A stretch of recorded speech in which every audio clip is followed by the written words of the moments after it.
তবে পান যাদের মুখে দুর্গন্ধ এদের খাওয়া উচিত। পানটা মুখের ঘ্রাণ সুঘ্রাণ করে দেয়, পান লিভারকে ভালো করে দেয়, তবে চুন সেটাকে ধ্বংস করে দেয়। চুন আর সুপারি, আবার সুপারিকে ভিজিয়ে খায়। ভিজা সুপারিতে কিসের গান বলেন তো, জোরে বলেন।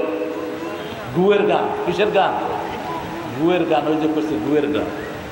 ভিজা সুপারিতে খান কেমনে আপনারা? আপনারা যাদের ভালো লাগে তো ভালো লাগে, কিন্তু সুপারিতেও আপনার মাদকতা আছে, এই জন্য নিষেধ এটা। সুপারি সুপারি শরীরের জন্য ক্ষতিকর। আল্লাহ বলছেন লা তালকু আইদিয়াকুম ইলা তাহলুকা ওয়াহসিনু ইন্নাল্লাহা ইউহিব্বুল মুহসিনিন।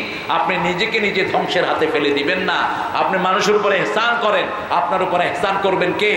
মায়েরা, আপনাদের দানের উপর ইসলাম দাঁড়িয়ে আছে। আপনারা মোবাইলে কাউকে হেলো বলবেন না, স্বামীর বিছনায় কাউকে আনবেন না। You must save your modesty. আপনার লজ্জাকে আপনি হেফাজত করবেন। 4টা কাজ: স্বামীর খেদমত, 5 ওয়াক্ত নামাজ, রমজানের রোজা, নিজের লজ্জাস্থানের হেফাজত। এই 4টা কাজ যারা করবে, জান্নাতের 8টা দরজা আল্লাহ সেই মেয়েদের জন্য খুলে দিবেন। প্রশ্ন: মানুষ মারা গেলে 40 করা যাবে কিনা? না, 40 নাই। ইমাম বুখারী একটা অধ্যায় এনেছেন, আল মাইয়্যিতু ইউআযযিবু বিমানিহি। মাইয়্যিতের কবরে আযাব শুরু হয় নিয়াহা করলে। নিয়াহা বিলাপ করে কাঁদা, আবার 3 দিনা 40কেও সাহাবারা নিয়াহা বলতেন। আপনি এটা করবেন না। আপনি গরিবকে দিবেন, আপনার নিকটাত্মীয় গরিবকে আগে টার্গেট করবেন। গরিব মাদ্রাসায় দিবেন, গরিব এতিমখানায় দিবেন। মৃত্যুর পরে এই যে হুড় হাঙ্গামা করে খাওয়ার ব্যবস্থা করেন। কেউ কি কেঁদে কেঁদে খেতে আসে? আপনার মা মারা গেছে, আপনি আনন্দ করেন কেমনে?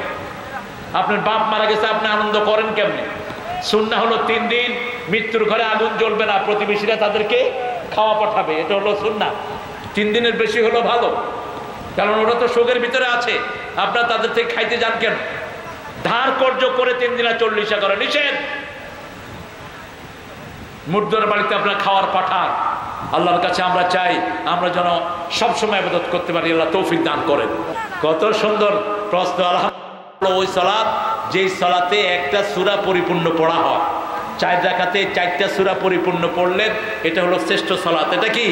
শ্রেষ্ঠ সালাত। অথবা একটা বড় সূরা 2 রাকাতে পড়লেন। যেমন জুমার দিন ফজরের নামাজে রাসূল প্রথম রাকাতে পড়তেন সূরা সেজদা, আবার দ্বিতীয় রাকাতে পড়তেন সূরা দাহার। এইভাবে 2টা পরিপূর্ণ সূরা দিয়ে নামাজ শেষ করতেন রাহমাতাল লিল আলামিন।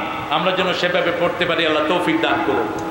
সুন্দর প্রশ্নের জন্য তোমাকে ধন্যবাদ। 2 জন হলো, আর 8 জন চাই আমি। আমরা দোয়া পড়ছি, আমরা দোয়ার দিকে যাচ্ছি। জি, তুমি প্রশ্ন? হ্যাঁ বলো।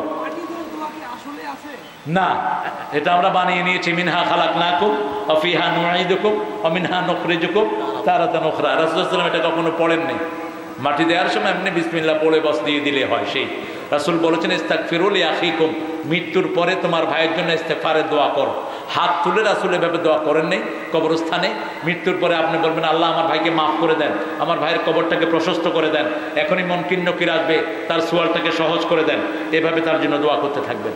আলহামদুলিল্লাহ, আমাদের 4 জন ভাই ওয়াদাবদ্ধ হয়েছেন। আপনারা বাকি 6 জন আসবেন ইনশাআল্লাহ। আমরা সবার জন্য এখন দোয়া করব। এই মাদ্রাসাটা যারা প্রতিষ্ঠা করলেন, বিশেষ করে আমাদের আজকের প্রধান অতিথি, তিনি আসতে পারেন নাই।